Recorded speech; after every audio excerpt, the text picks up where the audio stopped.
Incredibly, by simply pushing random buttons on the keypad, Stanley happened to input the correct code by sheer luck. Amazing. He stepped into the newly opened passageway.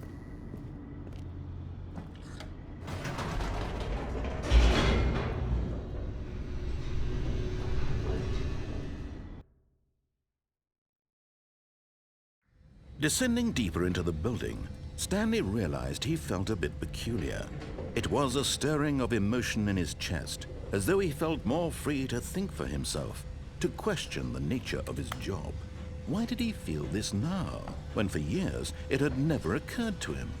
This question would not go unanswered for long.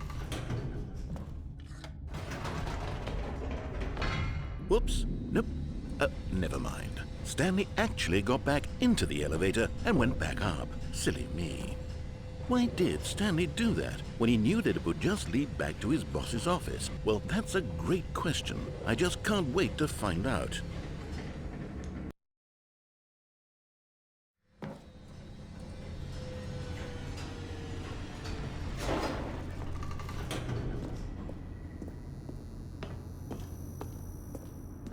Here we are, Stanley. It's your boss's office. Exactly the way it was before you got onto the elevator. It's still just exactly what it is. What a decision you've made to come up here and look at the office again. This has fleshed out the plot of the story in new and fascinating ways I could have never anticipated. It's that keen eye for storytelling that you have, an incisive rapid fire of critical plot points, one after the other, weaving a rich tapestry of uncompromising narrative. Wow!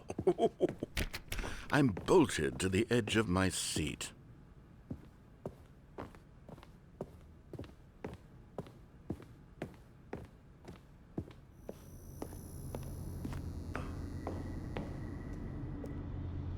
Incredible. Now he's getting back into the elevator and going down again. Ladies and gentlemen, how does he keep coming up with all of this?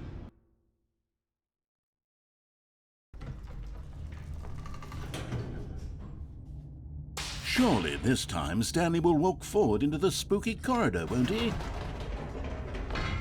Did you think we were going to go forward down the spooky corridor? No.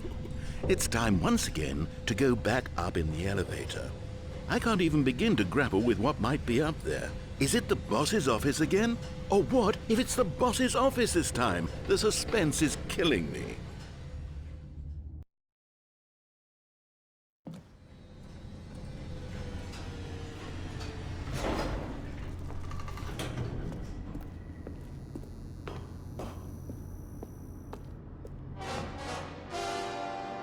Oh my God, it's the boss's office. This absolutely changes everything for me. Give me a time out here for a minute while I process this.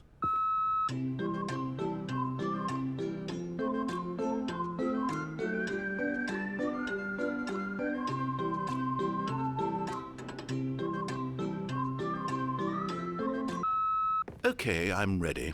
I'm prepared to embrace this stunning revelation and to move forward with... No, wait. No, I need more time to process.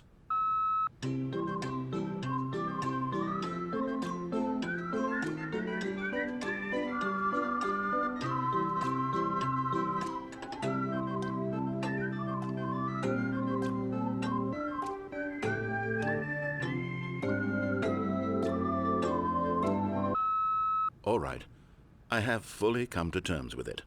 I have made space in my worldview for this astonishing new reality. As before, I turn to your expert eye for gripping narrative, Master Stanley.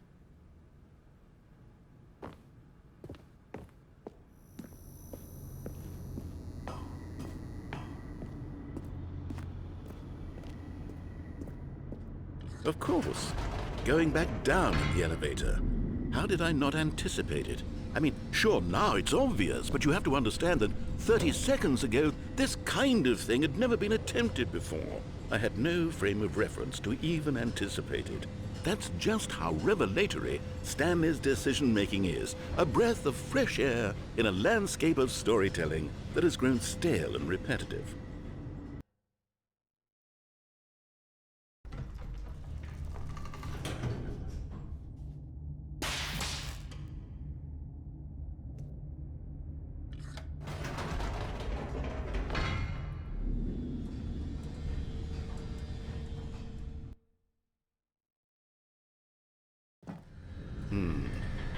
You know what? I've just thought of something. Hold on, let's stop for a moment. Don't you realize? It's the anticipation, Stanley. You and I, we have no way of knowing what will be at the top of this elevator, but the suspense, the agony of waiting and anticipating and having to guess, that's the real thrill. Oh, I simply don't want to let that feeling go. It's so precious, so fleeting. Why don't we take this elevator ride nice and slow? There we go. Isn't this so much more exciting? You know, Stanley, it seems like nowadays the only thing that audiences want is to be shocked as loudly and frequently as possible. They want big, explosive moments flung right in their faces from the very moment that things get started. But where's the tension? Where's the trust in the audience to build a slow and nuanced appreciation for the story, the characters? Why aren't we given time to imagine the surprises? To have to think and to anticipate and then to marvel at the eventual reveal. This is storytelling, Stanley. What you and I are doing right now. This is the most exciting narrative to be developed in years, and it's really all because of you. You're the one who took this bold step of revisiting the exact same locations over and over. Truly, I mean it. This is unique and different. It's not like anything else out there. You see, I want stories that surprise me, Stanley. I want to have to think. I want to be engaged and not pandered to. We're being fed such unimaginative drivel all the time, and we all know it, which is why we're so starved for content that makes us feel sharp and vital and alive. That's why people like you so much, Stanley, because you're not afraid to spit in the face of tradition. You're a role model, you know?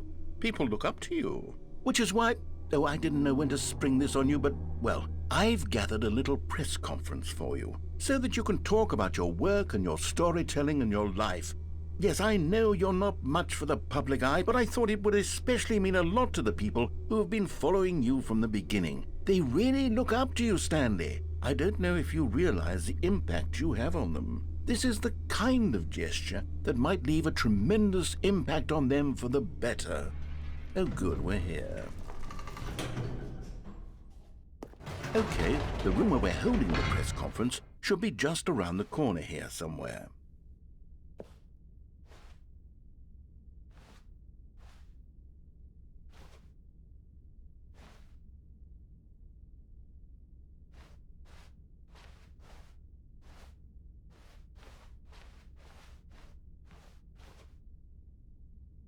Ah, yes, here it is, just through this door.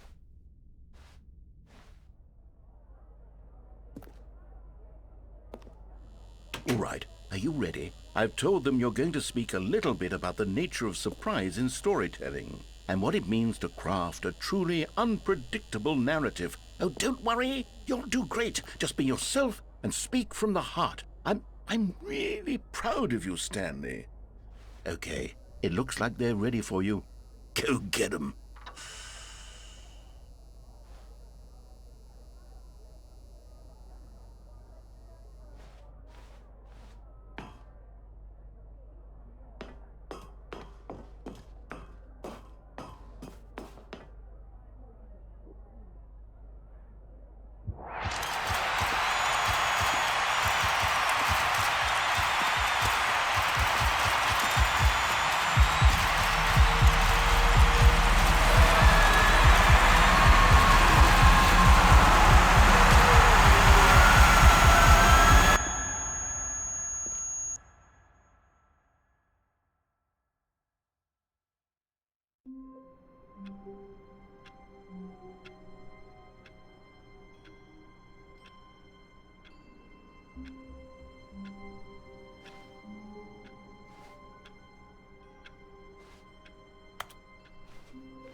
But Stanley simply couldn't handle the pressure.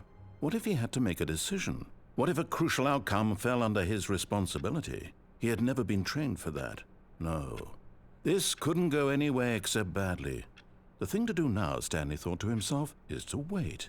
Nothing will hurt me. Nothing will break me. In here I can be happy forever. I will be happy. Stanley waited. Hours passed, then days. Had years gone by? He no longer had the ability to tell.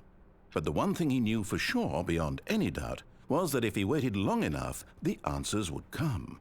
Eventually, someday, they would arrive. Soon, very soon now, this will end. He will be spoken to. He will be told what to do. Now it's just a little bit closer. Now it's even closer. Here it comes.